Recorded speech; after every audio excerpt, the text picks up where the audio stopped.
நளனின் புராண கதை. நளன் தமயந்தி கதையை கேட்பவர்களுக்கும் படிப்பவர்களுக்கும் சனி தோஷம் விலகும் என்ற நம்பிக்கை உண்டு. அதன்படியே நளன் தமயந்தி புராண கதையானது பல சுப நிகழ்ச்சிகளில் இன்றும் சொல்லப்படுகிறது. சமையல் கலையால் நளன் தமயந்தி ஒன்று சேர்ந்தார்கள் என்ற புராணம் மேலும் ஏற்புள்ளதாக ஆக்குகிறது. நளன் போஜனம் சமைப்பதில் வல்லவன். நீரின்றி நெருப்பின்றி சமைப்பான். அது சுவையாகவும் இதுவரை யாரும் உண்ணாத போஜனத்தை சமைப்பதில் திறமைசாலி. நிடத நாட்டை ஆண்டு வந்த மன்னன் நளன் ஆவான். அச்சமயத்தில் அசைவ உணவுகளை சமைப்பதில் வல்லவர்கள் மற்றும் திறமைசாலிகளாக இருவர் இருந்தனர். ஒருவர் பீமன், மற்றொருவர் நளன் மட்டுமே.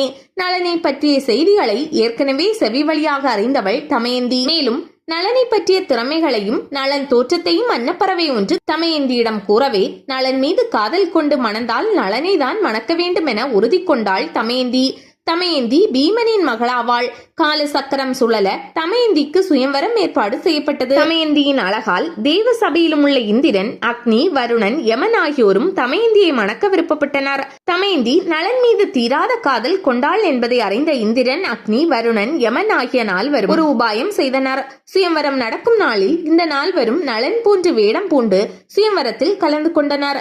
இச்சமயத்தில் தமயந்திக்கு குழப்பம் நேரிடவே, ஏற்கனவே நளனை பற்றி விஷயங்களை அறிந்திருந்ததால் தன் கூர்மையான அறிவால் நளனை எளிதாக கண்டறிந்தாள். நளனுக்கு மாலையிட்டு மணந்து கொண்டாள். சுயம்வரத்திற்கு வந்த இந்திரன், அக்னி, வருணன், யமன் நால்வரும் பொறுக்க முடியாமல் சாபமிட்டனர். சனி தோஷம் பிடிக்க வேண்டுமென சனி பகவானிடம் முறையிட்டனர். நேர்மையான சனி பகவான் பிடிக்க மறுத்துவிட்டார்.